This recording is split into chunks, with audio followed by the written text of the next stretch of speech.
जय माता दी भक्तों, आप सभी को जय मां कंजक चैनल की तरफ से माघ मास गुप्त नवरात्रि की हार्दिक शुभकामनाएं।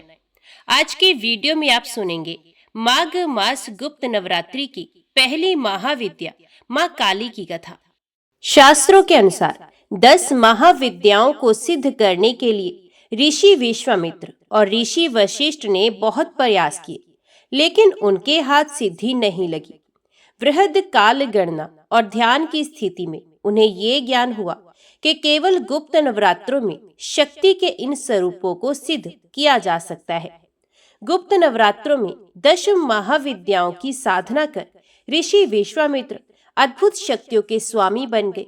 उनकी सिद्धियों की प्रबलता का अनुमान इसी बात से लगाया जा सकता है कि उन्होंने एक नई सृष्टि की रचना तक कर डाली थी। इसी तरह लंकापति रावण के पुत्र मेघनाथ ने अतुलनीय शक्तियां प्राप्त करने के लिए गुप्त नवरात्रि में साधना की थी। शुक्राचार्य ने मेघनाथ को परामर्श दिया था कि गुप्त नवरात्रों में अपनी कुल देवी निकुंभला की साधना करके वे अजय बनाने वाली शक्तियों का स्वामी बन सकता है। मेघनाथ ने ऐसा ही किया और शक्तियां हासिल की। राम रावण युद्ध के समय केवल मेघनाथ ने ही भगवान राम सहित लक्ष्मण जी को नागपाश में बांधकर मृत्यु के द्वार तक पहुंचा दिया था। ऐसी मान्यता है कि यदि नास्तिक भी परिहासवश इस समय मंत्र साधना कर ले तो उसका भी फल सफलता के रूप में अवश्य ही मिलता है। यदि आप मंत्र साधना शक्ति साधना करना चाहते हैं और काम काज की उलझनों के कारण साधना के नियमों का पालन नहीं कर पाते तो गुप्त नवरात्रों में साधना के लिए आवश्यक न्यूनतम नियमों का पालन करते हुए मां शक्ति की मंत्र साधना कीजिए। गुप्त नवरात्रि की साधना सभी मनोकामनाएं पूरी करती है। गुप्त नवरात्रि के बारे में ये कहा जाता है, इस कालखंड में की गई साधना निश्चित ही फलवती होती है। इस समय की जाने वाली साधना की गुप्त बनाए रखना बहुत आवश्यक है। अपना मंत्र और देवी का स्वरूप गुप्त बनाए रखना। गुप्त नवरात्रि में शक्ति साधना का संपादन आसानी से घर में ही किया जा सकता है। इस महाविद्याओं की साधना के लिए ये सबसे अच्छा समय होता है। गुप्त व चमत्कारिक शक्तियां प्राप्त करने का ये श्रेष्ठ अवसर होता है। धार्मिक दृष्टि से हम सभी जानते हैं कि नवरात्र देवी स्मरण से शक्ति साधना की शुभ घड़ी है। गुप्त नवरात्रों से एक प्राचीन कथा जुड़ी है कि एक समय ऋषि श्रृंगी भक्त जनों को दर्शन दे रहे थे। अचानक भीड़ से एक स्त्री निकलकर आई और करबद्ध होकर ऋषि श्रृंगी से बोले कि मेरे पति दुर्व्यसनियों से सदा घिरे रहते हैं, जिस कारण मैं कोई पूजा पाठ नहीं कर पाती, धर्म और भक्ति से जुड़े पवित्र कार्यों का संपादन भी नहीं कर पाती, यहाँ तक कि ऋषियों को उनके हिस्से का अन्न भी समर्पित नहीं कर पाती। मेरा पति मांसाहारी है, जुआरी है, लेकिन मैं मां दुर्गा की सेवा करना चाहती हूँ। उनकी भक्ति साधना से जीवन को पति सहित सफल बनाना चाहती हूँ। ऋषि श्रृंगी महिला के भक्ति भाव से बहुत प्रभावित हुए। ऋषि ने उस स्त्री को आदर पूर्वक उपाय बताते हुए कहा कि वासंतिक और शारदीय नवरात्रों से तो आम जनमानस परिचित हैं, लेकिन इसके अतिरिक्त 2 नवरात्र और भी होते हैं जिन्हें गुप्त नवरात्र कहा जाता है। प्रगट नवरात्रों में 9 देवियों की उपासना होती है और गुप्त नवरात्रों में 10 महाविद्याओं की साधना की जाती है। इन नवरात्रों की प्रमुख देवी स्वरूप का नाम सर्व ऐश्वर्य कारिणी देवी है। यदि इन गुप्त नवरात्रों में कोई भी भक्त माता दुर्गा की पूजा साधना करता है तो मां उसके जीवन को सफल कर देती हैं। लोभी, कामी, व्यसनी, मांसाहारी अथवा पूजा पाठ ना कर सकने वाला भी यदि गुप्त नवरात्रों में माता की पूजा करता है तो उसे जीवन में कुछ और करने की आवश्यकता ही नहीं रहती। उसी स्त्री ने ऋषि श्रृंगी के वचनों पर पूर्ण श्रद्धा करते हुए गुप्त नवरात्रों की पूजा की। मां प्रसन्न हुई और उसके जीवन में परिवर्तन आने लगा।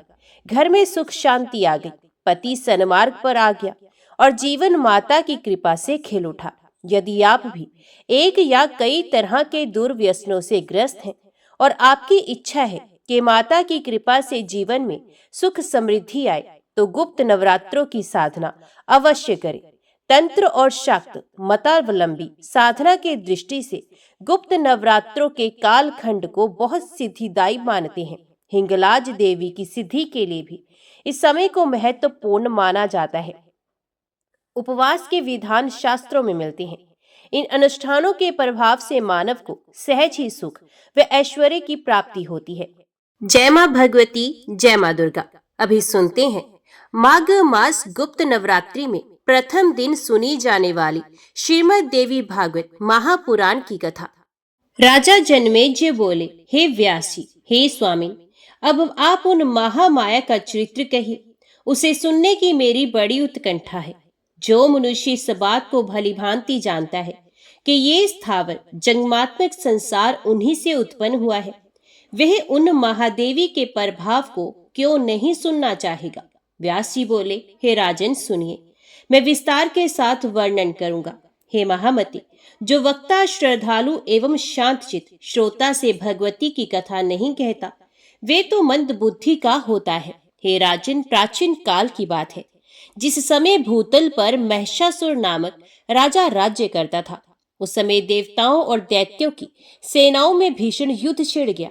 हे राजेंद्र, उन्हीं दिनों सुमेरु पर्वत पर जाकर उस महिष नामक दानव ने हृदय में अपने इष्ट देवता का ध्यान करते हुए पूरे 10,000 वर्षों तक देवताओं तक को चकित कर देने वाला उत्तम तथा कठोर तप किया। हे महाराज, उसकी तपस्या से लोक पितामह ब्रह्मा जी प्रसन्न हो गए। अतः हंस पर सवार होकर वे चतुर्मुख ब्रह्मा वहां प्रकट होकर उससे बोले, हे धर्मात्मन, वर मांगो, मैं तुम्हारी अभिलाषा अवश्य पूर्ण करूंगा। महिष बोला, हे देवदेव, हे ब्राह्मण, हे प्रभु, मैं अमर तप चाहता हूँ। हे पितामह, आप ऐसा वर दीजिए जिससे मुझे मृत्यु का भय न रहे।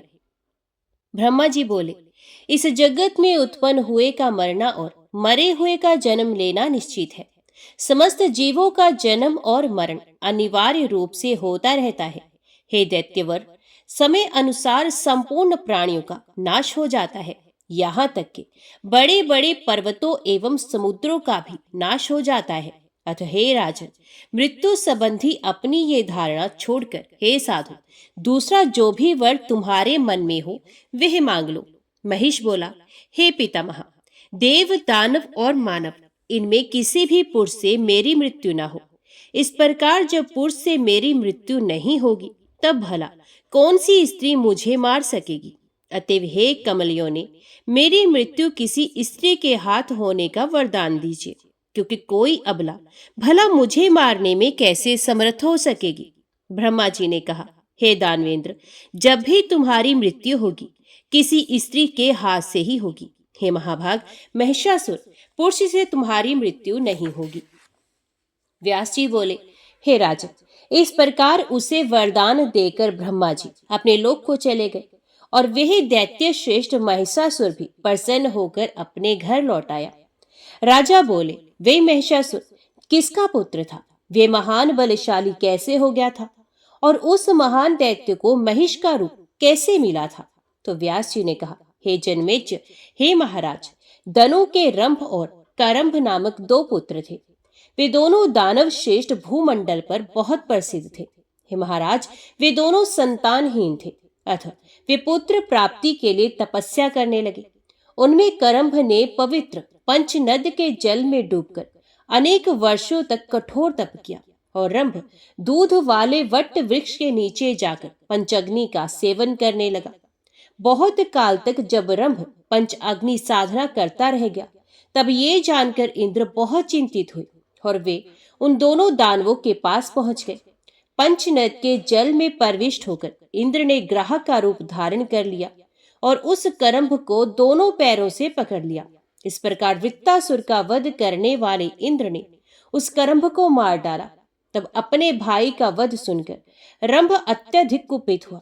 उसने अपने हाथ से अपना सर काटकर उसे अग्नि में होम कर देने की इच्छा की।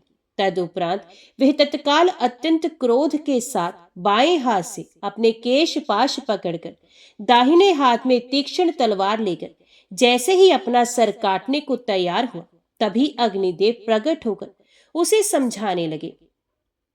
अग्निदेव उससे बोले, हे दैत्य, तुम अपना ही सर काटना चाहते हो। तुम तो बड़े ही मूर्ख हो। आत्महत्या अत्यंत ही दुस्साध्य कर्म है।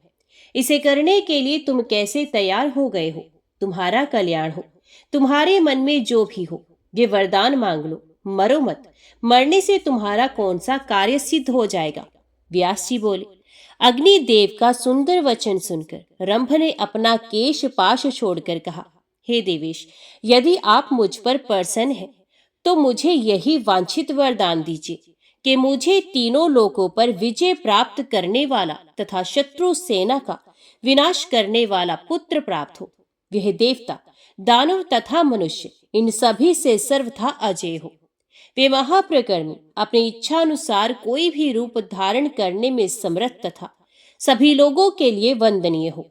अग्निदेव ने उससे कहा कि जैसे तुम्हारी अभिलाषा है वैसा ही होगा। हे महाभाग, तुम्हें वैसा ही पुत्र प्राप्त होगा, किंतु अब तुम मरने का विचार छोड़ दो। हे महाभाग, हे रंभ, जिस भी स्त्री के प्रति तुम्हारे मन में आसक्ति भाव आ जाएगा, उसी से तुम्हें वह महाबलशाली पुत्र उत्पन्न होगा। व्यासी बोले, हे राजन, अग्निदेव ने उससे ऐसा कहा। तब उनका मनमोहक वचन सुनकर दानव श्रेष्ठ रंभ अग्नि को प्रणाम करके वहां से चला गया और एक ऐसे स्थान पर जा पहुंचा जो रमणीक, समृद्धियों से संपन्न तथा यक्षों से घिरा हुआ था।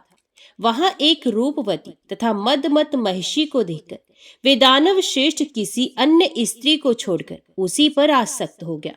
वे महिषी भी उसे प्रसन्नता पूर्वक चाहती हुई तत्काल उसके साथ रमण के लिए तैयार हो गई। होनहार से प्रेरित होकर रंभ ने उसके साथ समागम किया और उसके वीर्य से वे महिषी गर्भवती हो गई। तत्पश्चात उसे अपने साथ लेकर रंभ ने मनोहर पाताल लोक में प्रवेश किया और वहां पर महिषों से अपने मन अनुकूल उस प्रियतमा की रक्षा करता हुआ वे सुखपूर्वक रहने लगा। किसी दिन एक दूसरे महिष ने कामासक्त होकर उस महिषी को दौड़ा लिया। ये देखकर दानव रंभ स्वयं वहां आकर उसे मारने के लिए दौड़ा और उसके पास पहुंचकर अपनी रक्षा के लिए रंभ ने उस महिष पर कठोर प्रहार किया। तब उस कामातुर महिष ने भी अपने सींगों से रंभ पर शीघ्रता से प्रहार करना आरंभ कर दिया। उस महिष के द्वारा तीक्ष्ण सींगों से हृदय स्थल में गहरी चोट पहुंचाने के कारण रंभ शीघ्र ही मूर्छित होकर पृथ्वी पर गिर पड़ा और मर गया। पति के मर जाने पर अत्यंत शोकाकुल तथा भयग्रस्त वे महिषी वहां से भाग गई। वेग पूर्वक भागती हुई वह एक वट वृक्ष के नीचे पहुंचकर वहां रहने वाले यक्षों की शरण में जा पहुंची। वे कामार्थ और बल तथा वीर्य से मदोमत कामासक्त महिष भी उसकी कामना करता हुआ उसके पीछे पीछे गया। यक्षों ने उस महिष से पीड़ित तथा भयभीत होकर रोती हुई उस महिषी को देख लिया और महिष को दौड़ता हुआ देखकर उस महिषी की रक्षा के लिए वे यक्ष वहां आ गए।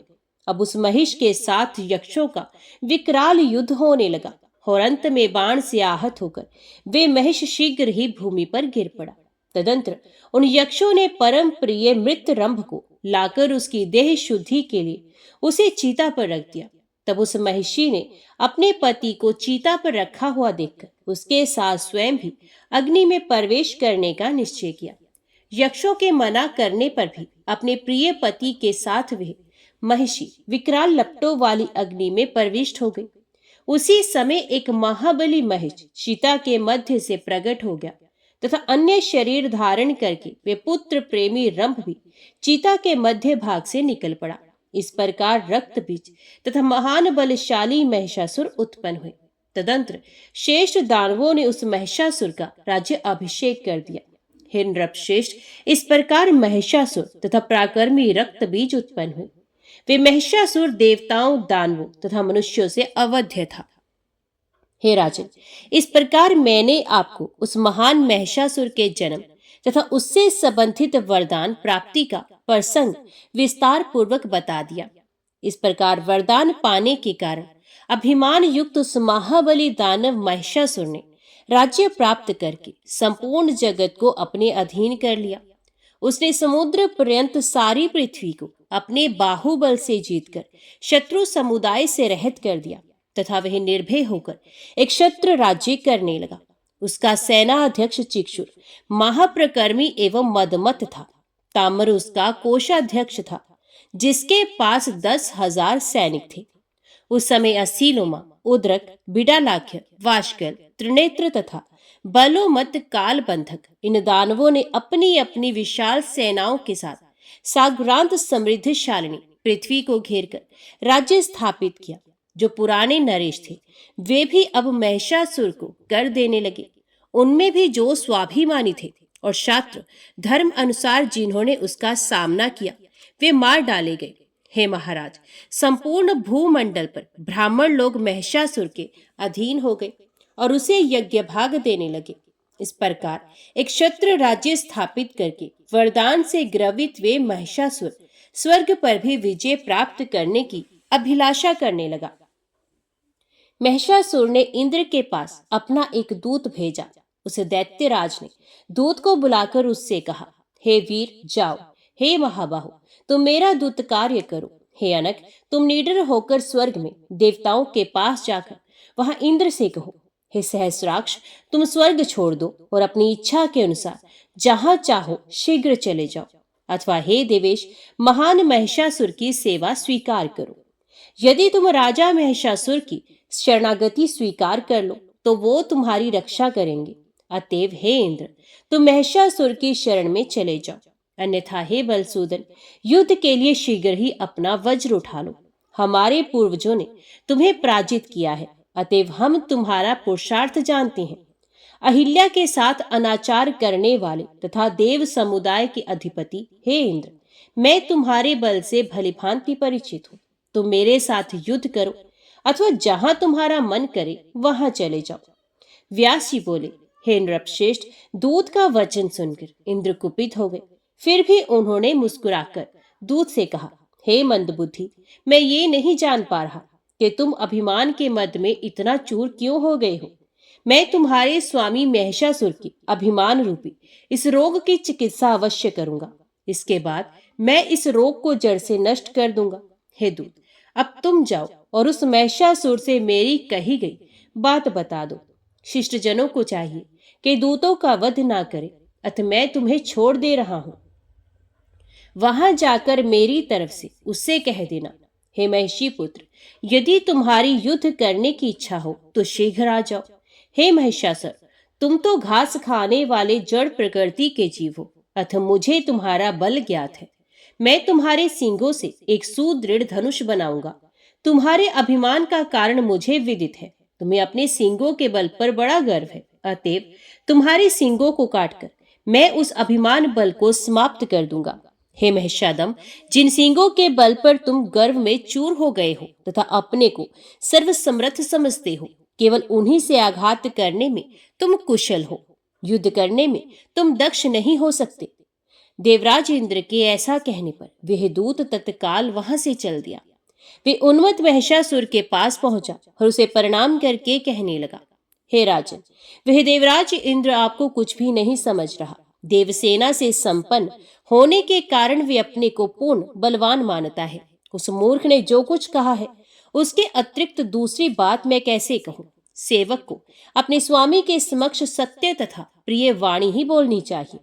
कल्याण की इच्छा रखने वाले सेवक को अपने स्वामी के आगे सदा सत्य तथा प्रिय वचन बोलना चाहिए। हे महाराज, यही नीति संसार में सदा से कल्याणप्रद होती आई है। किंतु यदि केवल प्रिय लगने वाली बात ही कहूं तो इससे आपका कार्य सिद्ध नहीं होगा। साथ ही अपना कल्याण चाहने वाले सेवक को अपने स्वामी से कठोर बात कभी नहीं कहनी चाहिए। हे नाथ, शत्रु के मुख से जिस तरह की विषतुल्य बातें निकलती हैं, उस तरह की बातें सेवक के मुख से कैसे निकल सकती हैं। हे पृथ्वीपते, इंद्र ने जिस प्रकार के वाक्य बोले हैं उन्हें कह सकने में मेरी जीवा कभी भी समर्थ नहीं है। व्यास जी बोले, उस दूत का रहस्य पूर्ण वचन सुनकर घास खाने वाले महिषासुर का मन पूर्ण रूप से क्रोध के वशीभूत हो गया। सभी दैत्यों को बुलाकर क्रोध के मारे लाल आंखों वाला महिषासुर अपनी पूंछ पीठ पर रख करके मूत्र त्याग करते हुए उनसे कहने लगा, हे दैत्यो, वे इंद्र निश्चय ही युद्ध करना चाहता है, अतः तुम लोग सेना संगठित करो, हमें उस देवाधम को जीतना है। मेरे सम्मुख भला कौन पराक्रमी बन सकता है? यदि उस इंद्र के समान करोड़ों लोग मेरे सामने आ जाएं, तो भी मैं नहीं डरूंगा। तब उस अकेले इंद्र से कैसे डर सकता हूं? उसको तो मैं अब निश्चित रूप से मार ही डालूंगा। वह इंद्र शांत स्वभाव वाले लोगों पर अपने पराक्रम का प्रदर्शन तथा तपस्वियों पर अपने बल का प्रयोग करता है। वह मायावी, व्यभिचारी तथा दूसरे की स्त्री का हरण करने वाला है। वे दुष्ट अपनी अप्सराओं के बलबूते दूसरों की तपस्या में विघ्न डालता है। शत्रु की कमजोरी देखकर अवसरवादिता का लाभ उठाकर उस पर प्रहार करता है। वे सदा से पाप कृत्य में रत रहने वाला तथा घोर विश्वासघात करने वाला है। भय के मारे उस छली इंद्र ने पहले विश्वास प्रदर्शन के लिए अनेक प्रकार की शपथें खाकर नमुची नामक दैत्य से संधि स्थापित की, किंतु बाद में उस दुष्ट आत्मा ने छलपूर्वक नामुची को ही मार डाला। विष्णु तो कपट का आचार्य, मायावी, झूठी प्रतिज्ञाएं करने में बड़ा ही कुशल, बहरूपिया, सैन्य बल का संचय करने वाला तथा महान पाखंडी है। उसी ने सूकर रूप धारण कर हिरणाक्ष का वध कर डाला और नरसिंह का रूप धारण कर हिरण्यकशिपु का संहार किया। अतएव हे धनु के वंशजों, मैं उसका वशव्रती कभी भी नहीं होऊंगा और देवताओं का कहीं भी कदापि विश्वास नहीं करूंगा। विष्णु तथा इंद्र ये दोनों मेरा क्या कर लेंगे? यहां तक कि उनसे भी अधिक शक्तिशाली रुद्र भी युद्ध भूमि में मेरा प्रतिकार कर पाने में समर्थ नहीं। इंद्र, वरुण, यम, कुबेर, अग्नि, चंद्रमा तथा सूर्य को जीतकर मैं स्वर्ग पर अधिकार कर लूंगा। अब हम लोग यज्ञ का भाग प्राप्त करेंगे तथा सोमरस का पान करने वाले होंगे। मैं देव समुदाय को जीतकर दानवों के साथ विहार करूंगा। हे दानवों, वरदान के कारण मुझे देवताओं का भय नहीं। पुरुष से मेरी मृत्यु हो ही नहीं सकती, तब भला स्त्री मेरा क्या कर लेगी? हे गुप्तचरों, पाताल में तथा पर्वतों पर रहने वाले बड़े बड़े दानव वीरों को तत्काल यहाँ बुलाकर उन्हें मेरी सेनाओं का अध्यक्ष बना दो। हे दानवों, मैं तो अकेला ही समस्त देवताओं को जीतने में समर्थ हूँ। फिर भी शोभा बढ़ाने की दृष्टि से आप सबको भी बुलाकर देवताओं के साथ होने वाले संग्राम में ले चलूंगा।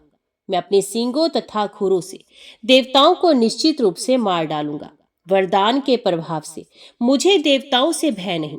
देवता, दानव और मनुष्य सभी से मैं अवध्य हूँ। अतः आप सब देवलोक पर विजय प्राप्त करने के लिए अब तैयार हो जाएं। हे दैत्यो, देवलोक को जीतकर मैं नंदन वन में विहार करूंगा। मंदार पुष्प की मालाएं धारण करके आप लोग देवांगनाओं के साथ रहेंगे। कामधेनु के दुग्ध का सेवन करेंगे, प्रसन्नता पूर्वक अमृत पान करेंगे और देवताओं तथा गंधर्वों के गीतों तथा मनमोहक हाव भाव युक्त नृत्य का आनंद लेंगे। उर्वशी, मेनका, रंभा, घृताची, तिलोत्तमा, प्रमद्वरा, महासेना, मिश्रकेशी, मदोत्कटा, विप्रचिति आदि नृत्य तथा गायन कला में अति निपुण अप्सराएं विविध प्रकार के मद्य पिलाकर आप सभी का मनोरंजन करेंगी। देवताओं के साथ युद्ध करने के लिए देवलोक के लिए प्रस्थान करना यदि आप लोगों को उचित लगे तो आप सब उत्तम मंगलाचार संपन्न करके आज ही चलने के लिए तैयार हो जाइए। समस्त दानवों की रक्षा के लिए मुनि श्रेष्ठ शुक्राचार्य को बुलाकर उनका पूजन करके उन परम गुरु को यज्ञ कार्य में नियुक्त कीजिए। हे राजन, इस प्रकार दानव वीरों के आदेश देकर वे पाप बुद्धि महिषासुर प्रसन्नता के साथ शीघ्र ही अपने भवन को चला गया। हे राजन, दूत के चले जाने पर इंद्र ने भी यम, वायु, कुबेर तथा वरुण इन देवताओं को बुलाकर ये बात कही। रंभ का पुत्र महाबली दैत्यराज महिषासुर इस समय वरदान के अभिमान में मदोमत हो गया है। वे सैकड़ों प्रकार की माया रचने में पारंगत है। हे देवताओं, स्वर्ग प्राप्ति की कामना करने वाले उस लोभी महिषासुर के द्वारा भेजा गया दूत आज ही यहाँ आया था। उसने मुझसे इस प्रकार बात कही, हे शक्र, तुम तत्काल देवलोक छोड़ दो और अपनी इच्छा के अनुसार जहां जाना चाहो वहां चले जाओ, अथवा हे वासव, महान महिषासुर का सेवक तब स्वीकार कर लो। वे दैत्यराज महिषासुर बड़े दयालु हैं। ये आपके लिए किसी जीविका का प्रबंध अवश्य कर देंगे। विनम्र सेवकों पर वे कभी भी क्रोध नहीं करती हैं। हे देवेश, यदि आपको ये स्वीकार नहीं है तो युद्ध के लिए सेना के संगठन में जुट जाइए। मेरे वहां पहुंचते ही वे दैत्येंद्र महिषासुर देवलोक पर आक्रमण करने के लिए यहाँ शीघ्र ही आ पहुंचेंगे। ऐसा कहकर दुष्ट आत्मा दानव महिषासुर का वह दूत यहाँ से चला गया। हे श्रेष्ठ देवगण, आप लोग विचार कीजिए कि अब क्या करना चाहिए। हे देवताओं, स्वयं बलवान होते हुए भी अत्यंत दुर्बल शत्रु की भी उपेक्षा नहीं करनी चाहिए। अपने बल का अभिमान करने वाले बलशाली तथा सदा उद्यमशील शत्रु की तो विशेष रूप से उपेक्षा नहीं करनी चाहिए। अतः हम लोगों को अपने बल तथा विवेक के अनुसार पुरुषार्थ अवश्य करना चाहिए। जीत अथवा हार तो देव के अधीन रहती है। इस परिस्थिति में संधि की भी संभावना नहीं है, क्योंकि नीच के साथ की गई संधि व्यर्थ सिद्ध होती है। अतः बार बार विचार करके केवल सज्जनों के साथ ही संधि करनी चाहिए। इस समय अचानक आक्रमण करना भी उचित नहीं। अतएव सर्वप्रथम शीघ्रगामी तथा सुगमता से प्रवेश करने में दक्ष गुप्तचर वहां भेजे जाने चाहिए, जो शत्रु के अभिप्राय समझने में समर्थ, किसी के साथ अधिक भावासक्ति ना रखने वाले, निर्लोभी तथा सत्यवादी हों। वे गुप्तचर शत्रु सेना की गतिविधि, प्रस्थान, सेना की ठीक ठीक संख्या और शत्रु दल के वीरों की वास्तविक जानकारी करके शीघ्रता पूर्वक वापस आ जाए। इस प्रकार दैत्यपति महिषासुर की सेना के बलाबल को भलीभांति जान लेने के पश्चात मैं शीघ्र ही आक्रमण अथवा किलेबंदी करने का प्रबंध करूंगा। सर्वदा भलीभांति सोच समझकर बुद्धिमान मनुष्य को कार्य करना चाहिए, क्योंकि बिना विचार किए अचानक किया गया कार्य हर तरह से दुखदायक ही होता है। अतएव बुद्धिमान मनुष्य को सम्यक रूप से विचार विमर्श करके ऐसा कार्य करना चाहिए जो सुखकर हो। दानवों में मतभेद पैदा करने वाली भेद नीति का आश्रय लेना ही उचित नहीं जान पड़ता, क्योंकि उनमें पूर्ण मतैक्य है। अतएव इस कार्य के लिए पहले गुप्तचर भेजे जाएं। उनके द्वारा उन दानवों के बलाबल को जानने के पश्चात श्रेष्ठ नीतिवादों से भली भांति विचार करके उन कार्यों के लिए नीति निर्धारित की जानी चाहिए। नीति से हटकर किया गया कार्य अज्ञात औषधि के सेवन से उत्पन्न होने वाले कष्ट की भांति विपरीत फल देने वाला होता है। व्यास जी बोले, हे राजन, इस प्रकार उन सभी देवताओं से विचार विमर्श करके देवराज इंद्र ने शत्रु पक्ष के रहस्यों की जानकारी के उद्देश्य से एक कार्य कुशल गुप्तचर को भेजा। उस दूत ने तत्काल पहुंचकर शत्रु पक्ष के सैन्य बलाबल की जानकारी प्राप्त की और पुनः इंद्र के पास वापस आकर उन सबको सब कुछ बता दिया। शत्रु सेना की तैयारी के विषय में जानकर इंद्र को महान आश्चर्य हुआ और उन्होंने देवताओं को तैयारी में लगने की आज्ञा दे दी। तत्पश्चात मंत्रविदों में श्रेष्ठ पुरोधा देवगुरु बृहस्पति को बुलाकर इंद्र उनके साथ परामर्श करने लगे। उत्तम आसन पर विराजमान श्रेष्ठ अंगीरा पुत्र बृहस्पति से इंद्र ने कहा। इंद्र बोले, हे देवगुरु, हे विद्वान, हम लोगों को क्या करना चाहिए, हमें बताइए। आप सर्वज्ञ हैं। आज उत्पन्न इस विषम परिस्थिति में एकमात्र आप ही हमारे अवलंब हैं। महाबली तथा मदोमत्त दानव महिषासुर बहुत से दानवों को अपने साथ लेकर हम सब से युद्ध करने के लिए यहाँ आ रहा है। आप मंत्रणा वेद्य हैं, अतएव इस समय कोई प्रतिक्रियात्मक युक्ति बताने की कृपा करें। जैसे शुक्राचार्य दानवों की रक्षा करते हैं, उसी प्रकार हम देवताओं के कष्ट का निवारण करने हेतु आप सदा उद्युक्त रहते हैं। व्यास जी बोले, ये वचन सुनकर अपने मन में भली भांति सोचकर सदा कार्य सिद्धि के लिए तत्पर रहने वाले बृहस्पति इंद्र से कहने लगे। गुरु बोले, हे देवेंद्र, आप निश्चिंत हो जाइए।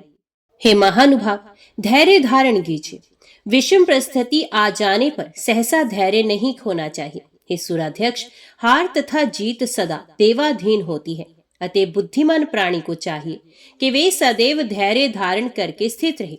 हे शतक्रतु, होनी होकर रहती है, ऐसा समझते हुए मनुष्य को अपनी सामर्थ्य के अनुसार सदा उद्यम करना चाहिए।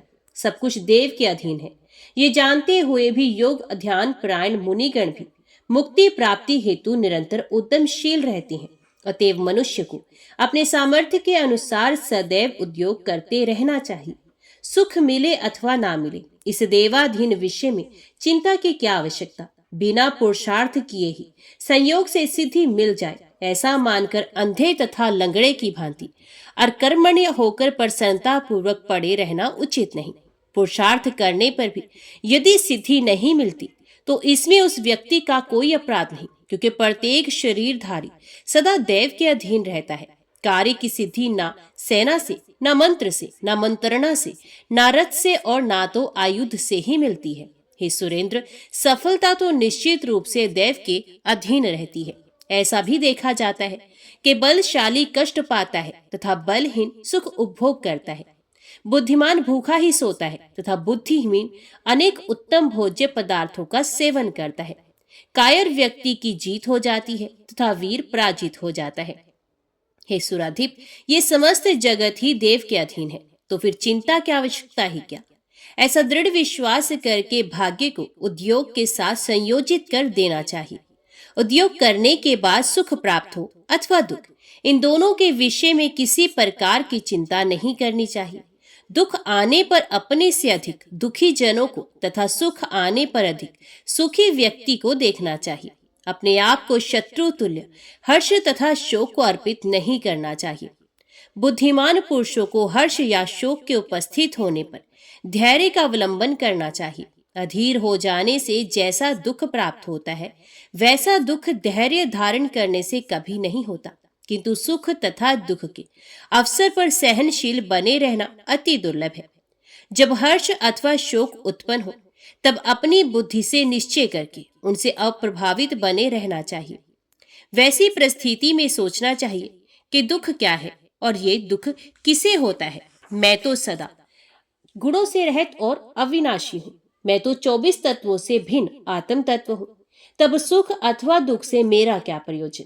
भूख तथा प्यास का संबंध प्राण से, शोक तथा मोह का संबंध मन से एवं जरा तथा मृत्यु का संबंध शरीर से है। मैं तो इन 6 उर्मियों से रहित कल्याण स्वरूप हूँ। शोक तथा मोह शरीर के गुण हैं। इनके विषय में सोचने की मुझे क्या आवश्यकता है। मैं ना शरीर हूँ, ना तो इससे मेरा कोई संबंध है। मैं तो महदादी 7 विकृतियों, एक प्रकृति तथा 16 विकारों से पृथक रहने वाला सदा सुख स्वरूप हूँ। मैं ना प्रकृति हूँ, ना तो विकृति हूँ, तब मुझे दुख किस बात का। हे देवेश, अपने मन में ऐसा निश्चय करके आप ममता रहित हो जाइए। हे शतयज्ञ कर्ता इंद्र, आपके दुख नाश का यही प्रधान उपाय है, क्योंकि ममता सबसे बड़ा दुख है तथा निर्ममता सबसे बड़ा सुख। हे शचीपति, संतोष से बढ़कर सुख का कोई भी स्थान नहीं। अथवा हे देवराज, यदि आपके पास ममता को नष्ट करने वाला ज्ञान का भाव हो तो प्रारब्ध के विषय में विवेक का आश्रय लेना परम आवश्यक है। बिना भोग के प्रारब्ध कर्मों का नाश कभी नहीं हो सकता। हे आर्य, सभी देवता आपके सहायक हो अथवा केवल आपकी बुद्धि सहायक बने, जो होना होगा होकर रहेगा। तब सुख अथवा दुख के विषय में चिंता क्या। हे महाभाग, सुख के उपभोग से पुण्य का क्षय होता है और दुख भोगने से पाप का नाश होता है। अतः बुद्धिमान पुरुषों को सुख क्षय की स्थिति में हर प्रकार से प्रसन्नता का अनुभव करना चाहिए। अथवा हे महाराज, यदि आपकी इच्छा हो तो विधिवत परामर्श करके आप यत्न करने में तत्पर हो जाइए। प्रयत्न करने पर भी जो होना होगा वही होगा। व्यास जी बोले, हे महाराज, ये सुनकर सहस्त्र नेत्र इंद्र ने बृहस्पति से कहा कि मैं महिषासुर के विनाश के लिए अब युद्ध की तैयारी अवश्य करूंगा, क्योंकि उद्योग के बिना न राज्य, न सुख और न तो यश की प्राप्ति होती है। उद्यमहीन की प्रशंसा न तो कायर लोग करते हैं, न उद्योग परायण।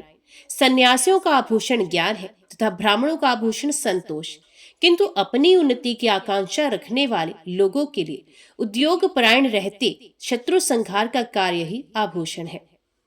हे मुनि श्रेष्ठ, उद्यम का आश्रय लेकर ही मैंने वृत्तासुर, नमुचि तथा बल आदि दैत्यों का संहार किया था। उसी प्रकार मैं महिषासुर का भी वध करूंगा। आप देव गुरु बृहस्पति तथा श्रेष्ठ आयुध वज्र मेरे महान बल के रूप में सुलभ हैं। साथ ही भगवान विष्णु तथा अविनाशी शिव जी मेरी सहायता अवश्य करेंगे। हे मानद, अब मैं महिषासुर के साथ युद्ध करने के लिए सेना की तैयारी के उद्योग में लग रहा हूँ। हे साधु, अब आप मेरे कल्याण के लिए रक्षोघन मंत्रों का पाठ कीजिए। व्यास जी बोले, हे राजन, देवराज इंद्र के ऐसा कहने पर युद्ध के लिए सर्वथा तत्पर उन सुरेंद्र से मुस्कुराकर बृहस्पति जी ने ये वचन कहा।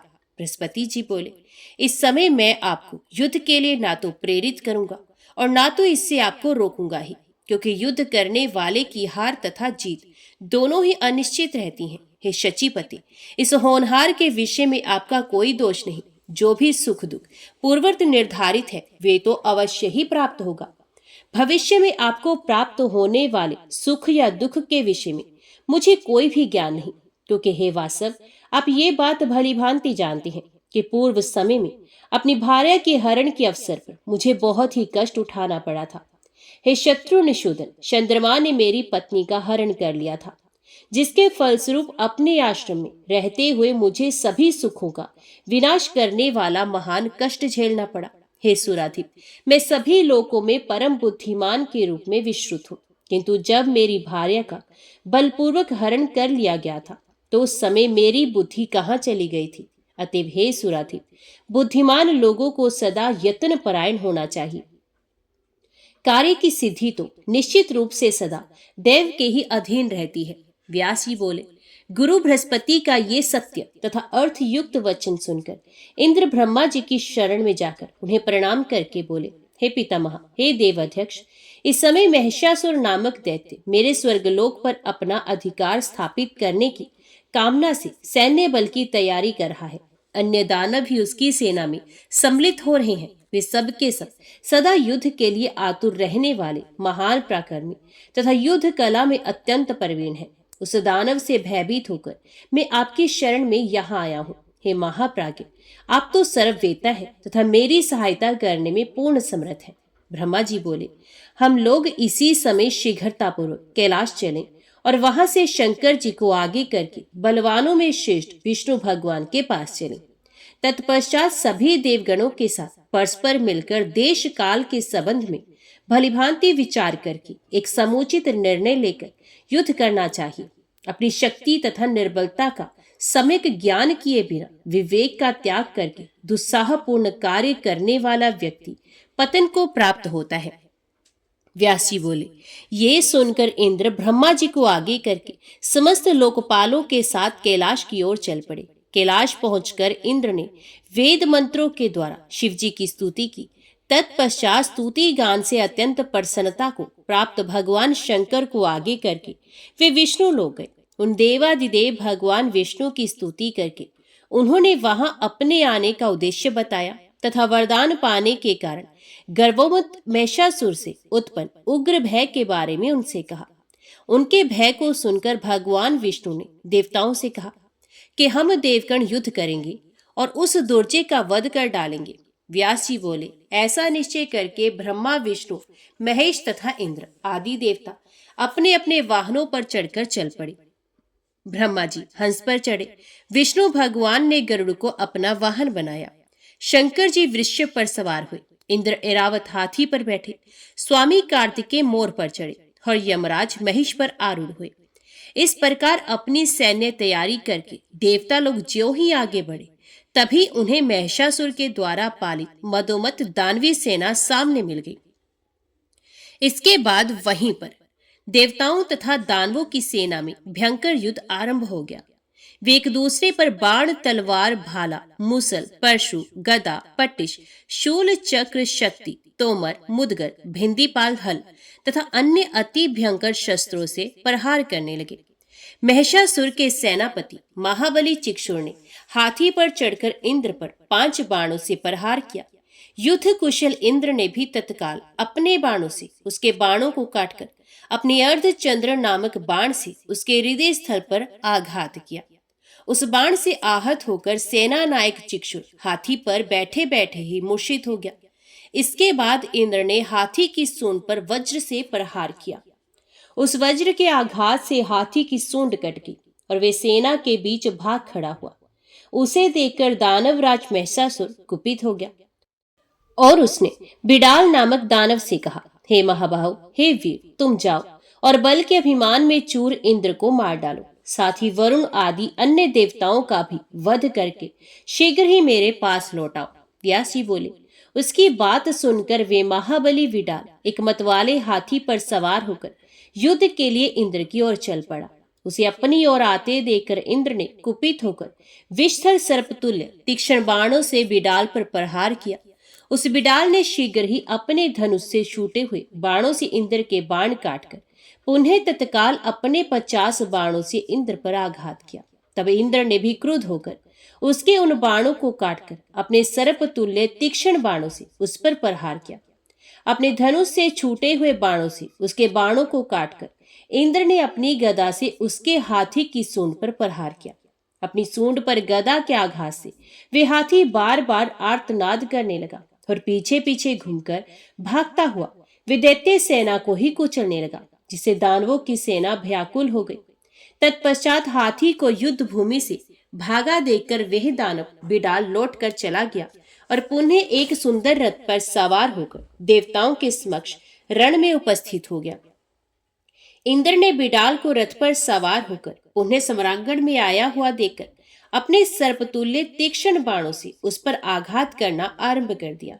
वे महाबली बिडाल भी अत्यंत कुपित होकर भयंकर बाण वृष्टि करने लगा। इस प्रकार विजय के इच्छुक उन दोनों के बीच भीषण युद्ध होने लगा। क्रोध के प्रभाव से व्याकुल इंद्रियों वाले इंद्र ने बिडाल को विशेष बलवान देखकर जयंत को अपना अग्रणी बना लिया और अब उसके साथ मिलकर वे युद्ध करने लगे। जयंत ने धनुष पर चढ़ाकर प्रबलता पूर्वक खींचे गए 5 तीक्ष्ण बाणों से मदोमद उस दानव बिडाल के वक्षस्थल पर आघात किया। उन बाणों के आघात से मूर्छित होकर बिडाल रथ पर गिर पड़ा। तब उसका सारथी तत्काल रथ लेकर रणभूमि से बाहर निकल गया। उस बिडाल के मूर्छित होकर युद्धभूमि से बाहर चले जाने पर देवसेना में महान विजय घोष तथा दुधंबियों की ध्वनि होने लगी। सभी देवता प्रसन्न होकर इंद्र की स्तुति करने लगे, गंधर्व गाने लगे तथा अप्सराएं नाचने लगी। तत्पश्चात देवताओं के द्वारा किए गए उस विजय घोष को सुनकर महिषासुर कुपित हो गया। उसने शत्रु के अभिमान को चूर चूर कर देने वाले ताम्र नामक दानव को युद्ध क्षेत्र में भेजा। ताम्र बहुत से सैनिकों के साथ सम्रांगण में आकर इस प्रकार वेग पूर्वक बाणों की वर्षा करने लगा, मानो मेघ समुद्र में जल बरसा रहे हों। उस समय वरुण देव पाश लेकर तथा यमराज हाथ में दंड धारण करके महिष पर चढ़कर युद्ध भूमि में शीघ्र ही पहुंच गए। अब देवताओं तथा दानवों में परस्पर बाणों, तलवारों, मुसलों, बर्शियों तथा फरसों से भीषण संग्राम होने लगा। यमराज के द्वारा अपने हाथ से फेंके गए दंड से ताम्र आहत हो गया, किंतु वे महाबाहु ताम्र सम्रांगण से हिला तक नहीं। ताम्र उस संग्राम भूमि में वेग पूर्वक धनुष को खींच खींच कर अति तीक्ष्ण बाण छोड़कर इंद्र आदि देवताओं पर शीघ्रता से प्रहार करने लगा। वे देवता कुपित होकर पत्थर पर घिसकर नुकीले बनाए गए तीक्ष्ण दिव्य बाणों से दानवों को मारने लगे और ठहरो ठहरो कहकर चिल्लाने लगे। उन देवताओं के प्रहार से घायल होकर दैत्य ताम्र युद्ध भूमि में मूर्छित हो गया। तब भयाक्रांत दैत्य सेना में महान हाहाकार मच गया। इस प्रकार दानव ताम्र के मूर्छित हो जाने पर महिषासुर कुपित हो गया और एक विशाल गदा लेकर देवताओं के समक्ष जा डटा। हे देवताओं, तुम सब ठहरो, मैं अभी अपनी गदा से तुम सभी को मार डालूंगा। बलि भाग, भविष्य खाने वाले तुम सब तो सदा से बलहीन रहे हो। ऐसा कहकर अभिमान के मद में चूर वे महाबाहु महिषासुर हाथी पर बैठे हुए इंद्र के पास पहुंचकर उसने उनके बाहुमूल पर अपनी गदा से तीव्र आघात किया। इंद्र ने अपने भयंकर वज्र से उस गदा को तुरंत काट दिया और वे महिषासुर को मारने की इच्छा से बड़ी शीघ्रता पूर्वक उसकी ओर बढ़े। तत्पश्चात वे महिषासुर भी कुपित होकर अपने हाथ में चमचमाती हुई तलवार लेकर प्रहार करते हुए महाबली इंद्र के सामने पहुंच गए। तब उन दोनों में नानाविध आयुधों के द्वारा समस्त प्राणियों को भयभीत कर देने वाला तथा मुनि जनों को भी विस्मित कर देने वाला भीषण युद्ध छिड़ गया। तत्पश्चात दैत्य महिषासुर ने संपूर्ण जगत को नष्ट कर देने वाली तथा मुनियों को भी मोहित कर देने वाली मोहकारिणी शांभरी माया का तत्काल प्रयोग किया।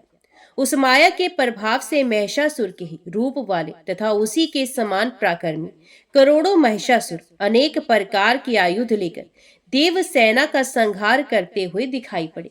तब दैत्य महिषासुर द्वारा उत्पन्न की गई उस मोहकरी माया को देखकर इंद्र विस्मय में पड़ गए तथा भय से बहुत व्याकुल हो गए। वरुण, कुबेर, यम, अग्नि, सूर्य तथा चंद्रमा भी भयभीत हो गए और सभी के मन में त्रास छा गया। सभी देवगण माया विमोहित होकर भाग खड़े हुए और वे सावधान होकर ब्रह्मा, विष्णु तथा शिव का स्मरण करने लगे। स्मरण करते ही उनकी रक्षा की कामना से श्रेष्ठ आयुध धारण करके सुरश्रेष्ठ ब्रह्मा, विष्णु तथा महेश अपने अपने वाहन हंस, गरुड़ तथा वृषभ पर आरूढ़ होकर वहां आ गए। मोहकारिणी उस आसुरी माया को देखकर भगवान विष्णु ने अपना तेजोमय सुदर्शन चक्र चला दिया, जिसके प्रचंड तेज से वह माया समाप्त हो गई। तदंतर सृष्टि, पालन तथा संहार करने वाले उन देवताओं को देखकर उनसे युद्ध करने की इच्छा से वे महिषासुर परिघ लेकर उनकी ओर दौड़ा। इसके बाद महावीर महिषासुर, सेनाध्यक्ष चिक्षुर, उग्रास्य उग्रवीर असीलोमा, त्रिनेत्र वाशकल तथा अंधक, ये दानव एवं इनके अतिरिक्त अन्य बहुत से दानव युद्ध की अभिलाषा से निकल पड़े। उन कवचधारी, धनुष धारण करने वाले रथ आरूढ़ तथा मदोमत दानवों ने सभी देवताओं को उसी प्रकार घेर लिया जिस प्रकार भेड़िए अत्यंत कोमल बछड़ों को घेर लेते हैं। तदंतर एक दूसरे को मार डालने की इच्छा वाले वे मदोमत दानव तथा देवता बाण वृष्टि करने लगे। इसी बीच अंधकासुर ने भगवान विष्णु के समक्ष पहुंचकर सान पर चढ़ाए गए, विष में दग्ध किए गए तथा कान तक खींचे गए अत्यंत शक्तिशाली 5 बाण छोड़े। शत्रु दमन भगवान विष्णु ने भी बड़ी तत्परता के साथ अपने तीव्रगामी बाणों से अंधकासुर के उन बाणों को दूर से ही काट डाला और फिर उसके ऊपर 5 बाण छोड़े। इस प्रकार विष्णु तथा अंधकासुर उन दोनों में बाण, तलवार, चक्र, मूसल, गदा, बर्छी तथा फरसों से भीषण युद्ध होने लगा। इसी प्रकार महेश्वर तथा अंधकासुर के बीच भीषण रोमांचकारी युद्ध निरंतर 50 दिनों तक होता रहा। उसी तरह इंद्र तथा वाशकल, महिषासुर तथा भगवान रुद्र, यमराज तथा त्रिनेत्र, महाहनु तथा कुबेर एवं असीलोमा तथा वरुण के बीच महाभीषण युद्ध हुआ। इसी बीच अंधकासुर ने अपनी गदा से भगवान विष्णु के वाहन गरुड़ पर प्रहार किया। गदा के प्रहार से घायल अंगों वाले गरुड़ लंबी सांस खींचते हुए स्थित हो गए। तत्पश्चात देवादिदेव विष्णु ने अपने दाहिने हाथ से सहलाकर महाबली गरुड़ को सांत्वना प्रदान करते हुए उन्हें स्वस्थ कर दिया। तब भगवान विष्णु ने अंधक का संहार करने के विचार से अपना शारंग धनुष खींचकर उसके ऊपर बहुत से बाण छोड़े। दानव अंधक ने अपने तीक्ष्ण बाणों से उन बाणों को काट डाला और इसके बाद सान पर चढ़ाकर तेज बनाए गए 50 बाण भगवान विष्णु के ऊपर कुपित होकर एक साथ ही छोड़ दिए। भगवान विष्णु ने उन उत्तम बाणों को तत्क्षण निष्फल करके अपना 1000 अरों वाला सुदर्शन चक्र अंधकासुर के ऊपर वेग पूर्वक चलाया।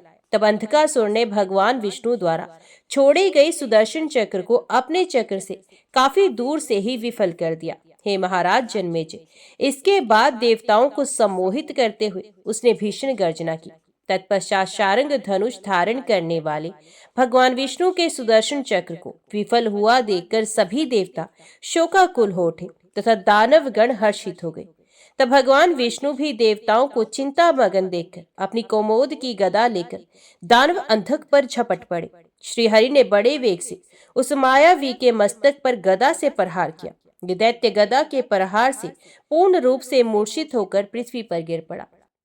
उसे इस प्रकार गिरा हुआ देखकर महिषासुर अत्यंत क्रोधित हो उठा और अपनी घोर गर्जना से भयभीत करता हुआ भगवान विष्णु के सामने आ गया। भगवान विष्णु ने भी उस महिषासुर को कुपित होकर अपने समक्ष आया देखकर देवताओं को आनंदित करते हुए अपने धनुष की प्रत्यंचा से भयानक टंकार उत्पन्न की। तत्पश्चात भगवान विष्णु महिषासुर के ऊपर शीघ्रता पूर्वक बाणों की बौछार करने लगे। उसने भी अपने बाण समूहों से उन आते हुए बाणों को आकाश में ही काट डाला। हे राजन, इस प्रकार उन दोनों में परस्पर अति भीषण युद्ध हुआ। भगवान विष्णु ने गदा से महिषासुर के मस्तक पर प्रहार किया। मस्तक पर उस गदा के आघात से मूर्छित होकर वे पृथ्वी पर गिर पड़ा। ये देखकर उसकी सेना में अति भीषण हाहाकार मच गया। कुछ ही क्षणों में अपनी वेदना को भूलकर वह दैत्य फिर उठकर खड़ा हो गया। उसने तत्काल एक परिघ लेकर मधुसूदन श्री विष्णु के सर पर प्रहार किया। उस परिघ के प्रहार से आहत होकर भगवान विष्णु मूर्छा को प्राप्त हुए तब गरुड़ मूर्छा को प्राप्त उन भगवान विष्णु को युद्ध स्थल से लेकर बाहर चले गए। इस प्रकार जगतपति विष्णु के सम्रांगण से लौट जाने पर इंद्र आदि प्रधान देवता भयभीत हो गए और दुख से पीड़ित होकर युद्ध भूमि में चीखने चिल्लाने लगे। तत्पश्चात शूलधारी भगवान शंकर ने देवताओं को इस प्रकार करुण क्रंदन करते हुए देखकर अत्यंत क्रोध के साथ महिषासुर के पास द्रुत गति से पहुंचकर उस पर भीषण प्रहार किया। उस महिषासुर ने भी भगवान शंकर के वक्ष स्थल पर अपनी शक्ति से तेज प्रहार किया और उनके त्रिशूल प्रहार को विफल करके उस दुष्ट आत्मा ने बड़ी तेज गर्जना की। वक्ष पर प्रहार होने पर भी भगवान शंकर को कोई पीड़ा नहीं हुई और क्रोध से आंखें लाल करके उन्होंने उस पर अपने त्रिशूल से प्रहार किया। इसी बीच दुष्ट आत्मा महिषासुर के साथ भगवान शंकर को इस प्रकार युद्धरत देखकर प्रहार जनित मूर्छा का त्याग करके वहां भगवान विष्णु आ गए। उस समय युद्ध के लिए उत्सुक महाप्रकर्मी विष्णु तथा शिव को श्रेष्ठ सुदर्शन चक्र तथा त्रिशूल धारण करके लड़ने के लिए अपने समक्ष उपस्थित देखकर वे महाबली महिषासुर अत्यंत कुपित हो उठा। तत्पश्चात वे विशाल बाहु दैत्य उन दोनों देवताओं को अपने समीप आया हुआ देखकर महिष का रूप धारण करके पूंछ हिलाता हुआ युद्ध करने के लिए उनके समक्ष पहुंच गया। देवताओं को आतंकित करते हुए उस विशाल काय तथा भयावह महिषासुर ने अपनी सींगों को फटकारते हुए मेघ की भांति भीषण गर्जना की तथा वे अपनी सींगों से पर्वतों की बड़ी बड़ी चट्टानें उखाड़ उखाड़ कर फेंकने लगा। उस दानव को देखकर महाप्रकर्मी देव श्रेष्ठ विष्णु तथा शंकर उसके ऊपर भीषण बाण वृष्टि करने लगे। भगवान विष्णु तथा शिव को अपने ऊपर बाण वृष्टि करते हुए देखकर महिषासुर ने अपनी पूंछ में एक भयानक पर्वत शिखर लपेटकर उनके ऊपर फेंका। उस पर्वत शिखर को आते देखकर भगवान विष्णु ने अपने बाणों से उसके सैकड़ों टुकड़े कर दिए और फिर सुदर्शन चक्र से उसके ऊपर शीघ्रता से प्रहार किया। भगवान विष्णु के चक्र से आहत होकर वे दैत्यराज महिषासुर युद्ध में मूर्छित हो गया, किंतु थोड़ी ही देर में वे मनुष्य का शरीर धारण करके उठ के खड़ा हुआ। पर्वत के समान शरीर वाला वे महाभयानक दैत्य हाथ में गदा धारण कर देवताओं को भयभीत करता हुआ मेघ के समान जोर जोर से गरजने लगा। उस नाद को सुनकर भगवान विष्णु ने तीव्रतर ध्वनि उत्पन्न करने के लिए बड़ी तेजी से अपना देदीप्यमान पांचजन्य नामक शंख बजाया। शंख की उस ध्वनि से समस्त दानव भयभीत हो गए और तपोधन ऋषिगण तथा देवता आनंद मगन हो गए। जय मां भगवती, जय मां दुर्गा। आज की वीडियो में इतना ही। उम्मीद करती हूँ वीडियो आपको पसंद आई होगी।